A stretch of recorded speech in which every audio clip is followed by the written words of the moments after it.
এক যুবক খুব ব্যস্ত জীবন যাপন করছিল।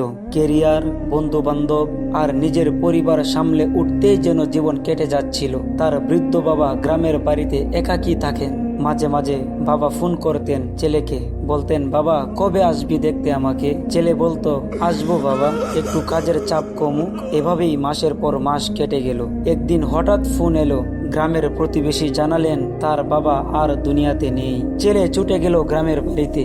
বাবার ঘরে ঢুকে দেখলো বাবার বিছানার পাশে রাখা একটি পুরনো খাতায় লেখা, আজও অপেক্ষায় থাকলাম, হয়তো আজ আসবে। চোখে ঘুম নেই, মনে আশা। আমি জানি সে আসবে, কারণ আমি তার বাবা। ছেলের বুকের ভিতর মোচড় দিয়ে উঠল। তখন সে বুঝলো দুনিয়ার সব কাজ, সব ব্যস্ততার চেয়েও বড় ছিল তার বাবার প্রতীক্ষা। এই গল্প থেকে শিক্ষা, মা বাবা আমাদের জন্য যে ভালোবাসা বুকে বয়ে চলেন তার কোনো তুলনা হয় না। যত